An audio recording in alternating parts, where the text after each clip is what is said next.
ကိုထိုးရေကိုထိုးရေဟာဝနာ ဟာကိုထိုး ဒါလေးကွာ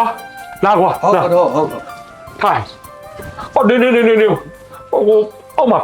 ဖုန်နေတယ်ကွာဖျားရတယ်မရှိဘူးကွာဟုတ်တောက်လေးခင်းလိုက်မယ်လေ ဟာကိုကရပါတယ်လောက်ထိုင်အေးအားနာရတာကွာ ကိုကမလိုပါဘူးကျွန်တော်တို့လည်းဒီလိုပဲနေခဲ့တယ်ဟောဘာမှဟောပြင်းကိုထိုးကအမရောကိုထိုးမင်းမ ငါမိမလေငါတို့စားဝတ်နေအတွက်ပဲပြုတ်သွားရောက်တယ်ကွာ ဟာကိုထိုးမလုပ်ပါရော ငါအလုပ်ကလည်းမင်းသိတဲ့အတိုင်းလေကွာထိပြုတ်ဖက်ပါတယ်ပွဲစားလို့အာပေါအောင်ပြောတာတောင်မှအဆရာမပြေဘူးကွာဟောဒါနဲ့မင်းလောက်ကတော့အဆင်ပြေတယ်မလား ပြေတယ်လေကိုကျွန်တော်လေးစိမ့်ပါပဲလေစင်ပြေတော့ကိုကလည်း ဟောအေး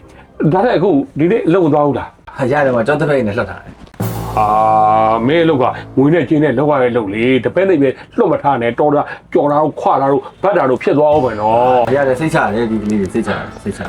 အရင်ကယုံရဆိုပဲလေဒီမှာလူဆိုတာငွေမြင်အယောင်ပြောင်းတတ်တယ်ကွာ အာကိုတို့ရဲ့ဒါကိုစင်တနာပေါ့ဗျာစင်နာကောင်းရင်ကန်ကောင်းတယ်သူတို့အဲ့လိုမလုပ်တော့ပါဘူး ဒီမှာဟောလားစေတနာကောင်းရင်ကံကောင်းတယ်ဆိုပေမဲ့စေတနာလူတိုင်းနဲ့မတန်ဘူးဆိုတာစကားလည်းရှိသားပဲကွာ ရပါတယ်ကိုတို့ကကျွန်တော်ကအပေါင်းချင်းပေါ်တပည့်တွေပေါ်အကုန်လုံးကိုစင်တနာထားပြီးသားပဲကိုကကိုတော့မကိုတို့အစင်မပြေဘူးဆိုလို့ကျွန်တော်လာခဲ့တာအကုန်လုံးရှိဘူးကိုတို့ဘယ်လုံးမှဘာမှမထားနဲ့နော်ဒါလေးလို့လေ ကျေးဇူးတင်ပါတယ်ကွာကျေးဇူးပြိုင်တင်ပါတယ် ကိုတို့လည်းဒီတိုင်းမနေနဲ့တော့လိုလေးပါလေးလို့ကိုတို့ ဟာမင်းရတယ်ကွာငါအလုပ်ကမင်းသိတဲ့အတိုင်းပဲလေပွဲစားလုပ်ပါဆိုကမှအခုလေဒီခေတ်မှာလူတွေအားလုံးကပွဲစားတွေဖြစ်ကုန်ကြတာကွာဘလို့မှပွဲစားလုပ်ကမကောင်းတော့တခုတော့ရှိတယ်ကွာဝယ်ရောင်းလေးလုပ်တော့မဆိုးဘူး အဲ့ဒါဝင်ရောက်လို့ပေါ့ကိုတို့ရဲ့ မင်းကလည်းဝယ်ရောင်းလုပ်ဖို့ဆိုတာဒါလိုတယ်လေကွာ ဘာလို့လဲကိုတို့ကကျွန်တော်တော့ဝေးမှာ哦 မင်းထုတ်ပေးပါတကယ်ပြောတာလား ဟာတကယ်ပြောတာကျွန်တော်တို့မိတ်ဆွေတွေလေးကိုတော့ကလည်းအဲ့တော့ကိုတို့ကျွန်တော်ကူညီမယ်မနေ့ကအိမ်ကိုလာခဲ့ ဟောအေးနော်အဲ့ဒါစနေဆိုတော့မင်းလုပ်ပေးတယ်ဟော ကျွန်တော်လုပ်ပြရက်ပါလာခဲ့ဒါပေမဲ့ကိုတို့ကကျွန်တော်နောက်ကျရင်တခုတော့တောင်းမယ်နော် ဘာပြတော့ကွာ ကိုတို့အဆင်ပြေတဲ့တနေ့ကျွန်တော်တောင်းမယ် အေးပါအစင်ပြေတဲ့ခါကျရင်လေမိတ်ချိတ်ခိုင်တော့ငါပေးဖို့ဆင်ဆက်ပါလေကွာ အဲ့ဒါဆိုကျွန်တော်သွားလိုက်အောင်မယ်အိမ်ကိုလာပြအောင်လာတော့ စိတ်ချမရက်လာခဲ့ပဲနော် ဘာလို့ကိုတို့လေး အေးပါကွာ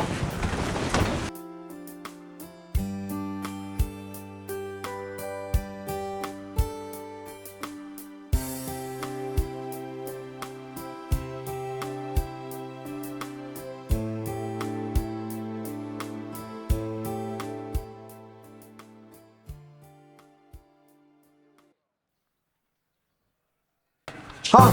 ကိုတို့ ဟော ဘယ်ပြန်လာလဲဗျ ငါလေမင်းတကယ်ချင်းဝန္ဒရပြလာတာဒီကောင်းကြီးကလေအခုတော်တော်ကောင်းသားနေတာကွာ ဟုတ်တယ် အေးခွင်းကြောင်လည်းမေးတယ်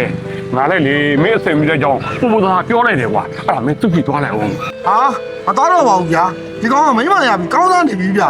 ဒီကောင်ကကောင်းသားပဲမယ်လေသူ့စိတ်ကတော့လေလုံးဝပြောင်းသွားဘူးကွာငေါ့တယ်လေအခုအရင်းကြီးတွေထုတ်ပေးလိုက်တယ်မင်းလည်းအစင်ပြီးသူ့ရှိလာခဲ့တဲ့ငေါ့မှာလိုက်တယ်ကွာ ဟုတ်ရလားဗျာ ဩမဟုတ်ပဲတဲ့ကွာမင်းကအလကားသက်သက်လိန်ပြောပါမလားကွာမင်းကောင်းစားရတာငါမမင်းနဲ့နော် အဲ့ဒါကျွန်တော်ဝင်လာကြည့်သွားလိုက်မယ်လေဗျာ တော့နော် ဟုတ်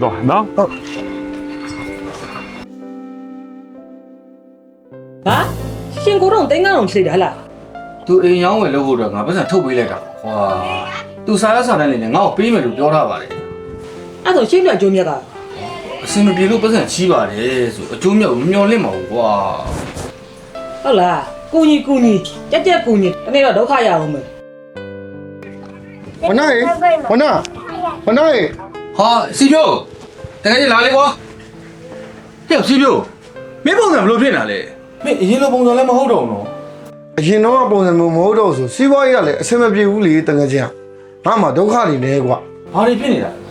ငါနှလုံးသုံးလုံးလက်ခွဲတိုင်ခိုင်းကြတယ်မင်းသိရတာနဲ့ အေးလေ ဒိုင်ချုပ်ကမယောဘဲနဲ့ထွက်ပြီးတော့ငါမှအကျွေးတွေနဲ့တိုင်ဖက်နေပြီတကယ်ချင်း ဟာမင်းပတ်စံဘယ်လောက်တောင်ဖို့လို့လဲ အကျွေးမီးတို့လေးတော့ဆက်တင်တဲ့လောက်တော့ဆက်ထားတယ်ကွာဒါပေမဲ့350လောက်တော့ကြံသေးတယ်တကယ်ချင်း အဲ့ဆိုမင်း350ပေးရင်မင်းအဆင်ပြေမလား 350ဆက်လိုက်ရင်တော့အကျွေးရတော့ခြေသွားမှာကွာဒါပေမဲ့လောက်ကန်စားတော့ဘူးကတော့လိုအပ်သေးတယ်လေတကယ်ချင်း ကဲအဲ့ဆိုငါမင်းကို300ကထုတ်ပေးလိုက် ဟာတကယ်ပြောလို့တကယ်ချင်း ဟောတကယ်ပြောတာဗောကွာမင်းကိုပေးချင်လုံးတော့မှကိုထုံးနဲ့ငါမှားလိုက်သေးတယ် ဝါလာလိုက်တာတကယ်ချင်းဟာချစ်သူတင်ပါရဲ့နော် အေးအဲ့ဒါချမ်းပါထားခဏထားငါသွားလိုက်မှာနော်သွားယူလိုက်အောင်မယ်ငါပြေးပါမလား ဟဲ့ ရှိပါတော့လေလို့ အာခဏလေးပါခဏတိုင်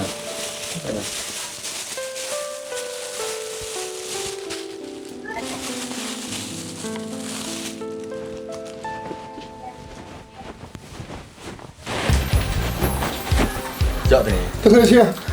ကျေးဇူးတင်လိုက်တာ ထားလိုက်ပါ ငါဒီအားလေးအတွက်ငါမင်းကိုဘယ်လိုလုပ်ပြရမလဲ ကဲဘာမှမလုပ်တော့မင်းကိုမင်းအဆင်ပြေအောင်လာလို့ဟုတ်ပြီလား ငါဘယ်လိုပြောပြမလဲငါမင်းကိုထိုင်ကြတော့ကျင်တော့တကယ်ချင်း မလုပ်ပါဘူးကွာတော်မင်းအကျွေးပြန်ဆက်လိုက်တော့ ကျေးဇူးတင်ပါတကယ်ချင်း တော် ဟုတ်ကြ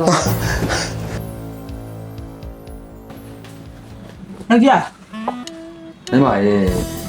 ဒီပြိုးတို့ယောက်ျားတို့ဆိုတာနေတငယ်ချင်းနေနော်သူတို့တော့ရောက်နေယောက်ျားတို့ကူညီရမှာမေတ္တာဆိုတာအလျားနဲ့မရှိပြင်မယ်အသွားပြန်ရှိတယ်မိန်းမရေ တောင်းပြန်ရှိရင်တော့ကောင်းတာပေါ့အသွားရှိပြီးအပြန်မရှိတဲ့လူနဲ့တွေ့ရင်ရှင်တနေ့တော့ခံစားရလိမ့်မယ် အေးပါကွာ ဟာ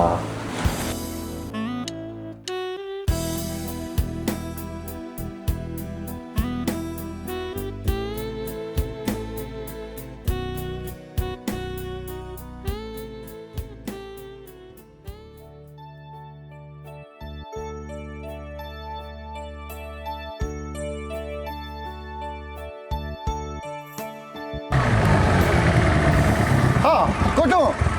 ဒါဘလို့အိမ်လဲဗျ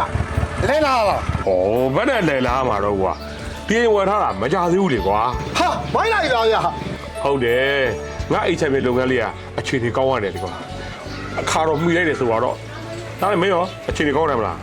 ကောင်းတယ်ဗျနှလုံးသွင်းလေးဒဏ်လုပ်လိုက်တာဒီတစ်နေ့တည်းမှာအချမ်းပြောင်းလဲသွားတာဗျ ။ဟေးအဲ့ဒါလေငါတို့အရင်ကြီးထုတ်ပေးတယ်ဝနာရဲ့ကျေးဇူးတွေကွာ ဟာဗျာလူမင်းဘုန်းကြီးတို့နာမည်မသိတာပါဗျာဘသူတွေဘလို့ပဲကိုကြီးကိုတိုင်းကမချိုးစားရင်အော်မင်လာတာအကြောင်းမရှိဘူးနော် ။အဲ့ဒါလည်းဟုတ်တာပဲကွာ ကဲဒါနဲ့ကျွန်တော်ကားဝယ်စရာလေးရှိလို့တွားလိုက်မှကိုတွေ့ရင် ။ဩ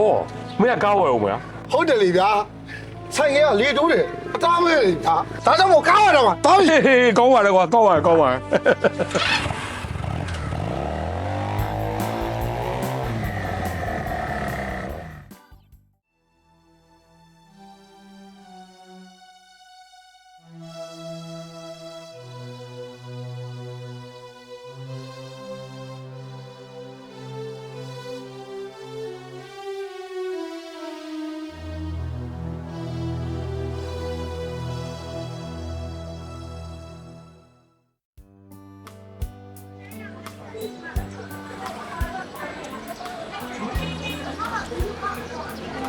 ဟုတ်ကြဘာတွေတွေးနေ အမှုတော့ကွာမိတ်ချုပ်ထားတဲ့စင်းနေကြည့်လိုက်တော့မှတော်တော်စိတ်ညစ်နေအလုံးရှုံးပေါ်နေ ဟုတ်တယ်အလုတ်ကတော်တော်ရှုံးပေါ်နေတာအလုတ်သမားကြီးတွေလည်းမရှင်းနိုင်ဘူးလေဒီအိမ်ကြီးလည်းပေါင်ထားရတယ် စိတ်ညစ်တယ်ကွာ ကျမကြံတစ်ခုရပြီရှင်ရင်တော့ကိုညီခဲ့တဲ့ရှစ်တငယ်ချင်းတွေစီသွားပြီးတော့အကူညီတော့တောင်းကြည့်ပါလားလို့ ငါလည်းတော့ဖို့စဉ်းစားနေပါတယ် စဉ်းစားမနေနဲ့မြ мян သွားတော်ကြဒီအိမ်ကြီးဘဝကနေဆင်းပေးရမှဖြစ်အဆက်ကွဲနေအောင်မယ် အေးပါကွာအေးပါ ဦ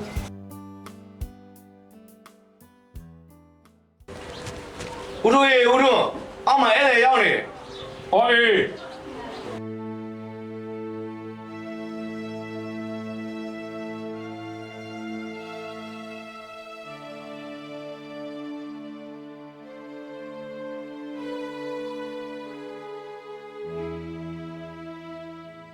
အဲ့ဒါဆိုလို့ဘလူးရလဲလို့ဝနာဟုတ်ကွာ ဟုတ်ကတော့ ဘယ်ရလဲလား ကျွန်တော်ကိုတို့ရှိပဲလာခဲ့တာပါ ဟော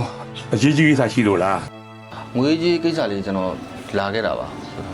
ဟိုမင်းစီကယူရပတ်စံလေးပြန်ဆက်ပြီးပြီနော် ဟုတ်ပါတယ်ကျွန်တော်အခုကိုတို့ရှိကအကူကြီးလေးတစ်လက်ပြန်တောင်းကျင်လို့ပါကျွန်တော် အဲ့ဒါမှခတ်တာပဲကွာမင်းစီကအတိုင်းပဲငါဒီတိုက်ကိုဝယ်လိုက်တာလဲမကြသေးဘူးလေကွာပြီးတော့မိမကလည်းပဲဟိုတားစီကျင်လို့ဆိုပြီးတော့ပူထားနေတာကွာအဲ့ဒီကြားလဲဟိုတလောမှာမြေလူခွက်ကိုလည်းပဲဈေးလေးတက်တာကနေပဲချွဲထားလိုက်သေးတယ်ငါလည်းအဆင်မပြေဘူးကွာ ကိုတို့တက်နိုင်တယ်လို့လေးပါကူညီပေးပါကိုတို့ကကျွန်တော်အရင်ရေးကြည့်နေလို့ပါ ဘလို့ပြောအောင်လည်းမသိပါဘူးကွာအားတော့တာပါရဲ့ငါနဲ့ဝေကတော်တော်ကြက်နေတာကွာပြီးတော့ကွာမင်းတို့ကောင်တွေကလည်းတလောက်အဆင်ပြေလာခဲ့ပြီးမှဘလို့များသုံးဖြုံးလိုက်တာလဲကွာ ရပါတယ်ကိုတို့အဆင်ပြေကျွန်တော်ပြန်လာအောင်မယ်ကိုတို့ အေးကောင်းပါပြီကောင်းပါပြီ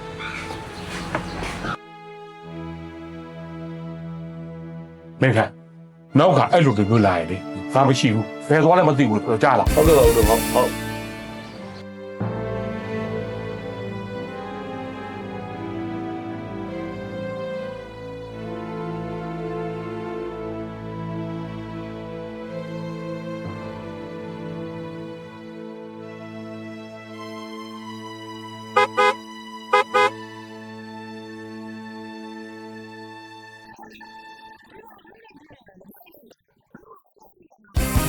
ဟာစီပြိုတကယ်ချင်း မသား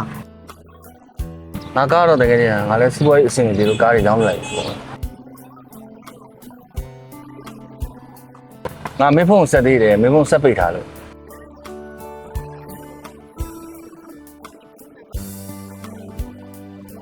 ငါကတော့အရင်ဖုန်းမှာပဲကွာမင်းတို့အများနဲ့ဆက်နေကြဖုန်းပဲငါလည်းမင်းတို့နဲ့တွေ့ကျင်တာကွာမင်းတို့လည်းအလုပ်တွေအဆင်ပြေနေအောင်မြင်နေဆိုတော့ငါမင်းတို့အလုပ်လေးတိုင်ပင်ကျင်တာကွာဟောအားလို့ရှိရင်ဖုန်းလေးဆက်ပေးပါတကယ်ချင်း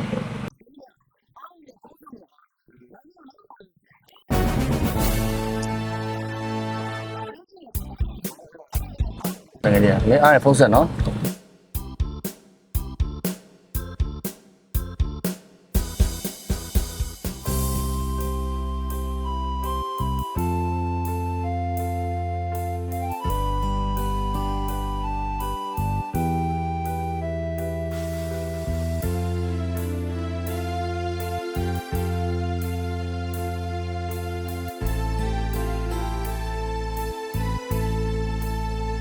ယောက်ျားရှင်းရဲ့မိတ်ဆွေအပေါင်းနဲ့တငယ်ချင်းတွေစီကအကူညီရောရခဲ့ရဲ့လား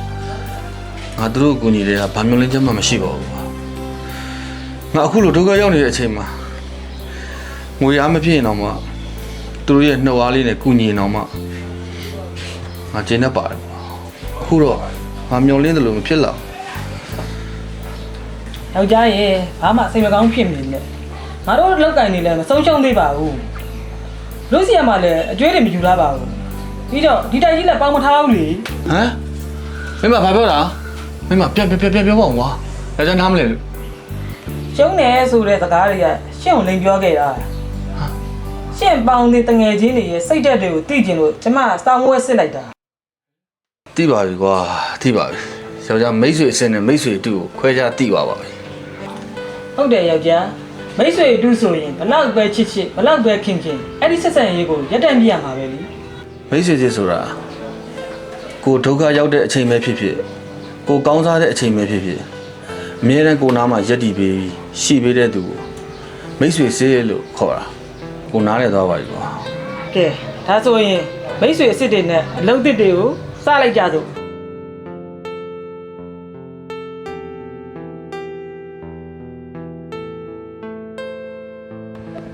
စီဖြိုမင်းဟိုဝနာဆိုတဲ့ကောင်တွေ့သေးလား တခါတော့တွေ့ရဗျအားရင်တော့ဖုန်းဆက်အောင်လို့ပြောကျွန်တော်လဲမှားတော့မဆက်ပြဘူးဗျဒီကောင်ကြည့်ရလားတိတ်အချင်းနေကောင်းမဲ့ပုံတော့မပေါ်ဘူးဗျ အေးကွာငါစီတဲ့တစ်ခါလာပြီးတော့ပတ်စံလာချီးသေးတယ်မင်းသိရတဲ့ကွာငါပဲပေးလိုက်နိုင်မလဲကွာဒီကောင်ကလေငွေလို့ထင်တာမဟုတ်ဘူးဟိုလူကူညီနဲ့ဒီလူပေးလိုက်နေဟာရှိမြဒုက္ခတွေကလိုက်ကူညီကိုကိုယ်ဒုက္ခတွေဖြစ်သွားမှာပေါ့ကွာ အနာပါဗျလူမိုက်တဲ့ငွေတူမနေဆိုတာဒီကောင်ပြောတာနေလိမ့်မယ် ဟုတ်တယ်ဟောဒါနဲ့မင်းဒီကုမ္ပဏီပါရှေ့ရထည့်ဖို့လာလား ဟုတ်တယ်ဗျဒီကုမ္ပဏီကအောင်မြင်ပြီးသားကုမ္ပဏီဆိုတော့လုပ်ငန်းတွေလည်းအများကြီးရှယ်ယာထဲတိုင်းနဲ့အမျက်ကျန်တယ်ဆိုတော့လာခဲ့တာဗျ အေးငါလည်းအဲ့သတင်းကြောက်လာခဲ့တာကွာဒါနဲ့ဒီကုမ္ပဏီပဲရှိတော့မင်းသိလား အဲ့လိုတော့မသိဘူးဗျခုလာမှသိပါ အေးကွာဟိုငါတို့တွေကိုလေပုံပြနေပြီးတော့လက်ပါလက်ခံပါတော့မသိဘူးနော် လက်ခံပါပါဗျကျုပ်တို့အောက်ကျိုးစီကြိုးအောင်ပါဟောဗျ အေးကွာ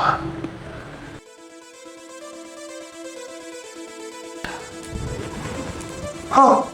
ဝနာ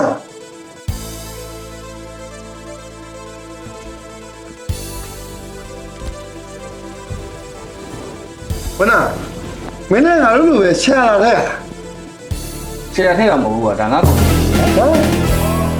မင်းကုမ္ပဏီတကယ်ချင်းဝမ်းလာလိုက်တာကွာ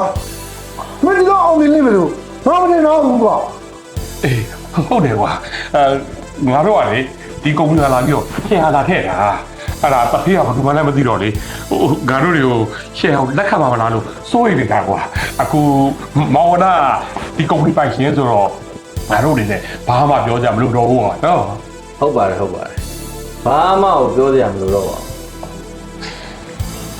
ဒါနဲ့ကိုတို့အဆင်ပြေတဲ့အချိန်ကြရင်ကျွန်တော်တစ်ခုပြန်တောင်းမယ်ဆိုတော့မှတ်မိလား မမိပါနဲ့မမိပါဘာကူကြီးတောင်းလို့ ဒီလိုကိုတော့ကျွန်တော်ကမိတ်ဆွေအပေါင်းအသင်းကိုကျွန်တော်အရင်ခင်တာကျွန်တော်အဆင်ပြေတယ်လို့ဗျာသူတို့ကိုကျွန်တော်အရင်အဆင်ပြေစေချင်တာဒါကြောင့်လေသူတို့ကိုကျွန်တော်ကူညီတယ်ဖေးမတယ်အရာရာတိုင်းပေါ့ဗျာကျွန်တော်ဖေးမခဲ့တဲ့ကောင်ပါဖြစ်နိုင်မယ်ဆိုရင်ဗျာကျွန်တော်တငယ်ချင်းမိတ်ဆွေတွေနဲ့နောက်ဘဝကြီးရေဆက်ဆုံနေတာဗျာအဲ့ဒီတော့ဗျာကျွန်တော်တွေးထားတာလေးရအားလုံးစီပြေတဲ့နေ့ကျရင်စူပေါင်းပြီးတော့ဖျားလေးတဆူတင်မယ်လို့ကျွန်တော်ကရည်စူးခဲ့တာဗျာ ကိုကြီးမလေးအဲ့မလေးဘယ်လိုတော့မလို့တော့ ကူကြီးတောင်းတာတိုက်ရမှာဗော ရပါပြီပန်းကင်းလန်းကြတော့အတူလျှောက်ပြီစူးကင်းလန်းကြတော့အတူမလျှောက်တဲ့မိတ်ဆွေတွေနဲ့ကျွန်တော်အပေါင်းအသင်းမလုပ်တော့ပါဘူးပြောမယ်ဆိုရင်တော့ဗျာပြန်လန်းမရှိတဲ့သူတွေပေါ့ကျွန်တော်မြစ်တာမထားတော့ အဲ့လိုတော့မပြောပါနဲ့ကွာငါတို့ကအငယ်လေးတွေကပေါင်းကလေးတကယ်ချင်းပဲဆိုနေစဉ်းစားပါအောင်ကွာ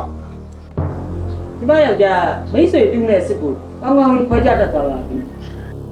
ဩဒီကြီးတဲ့မိတ်ဆွေနဲ့ချိန်တာလို့စိတ်မရှိပါနဲ့နော်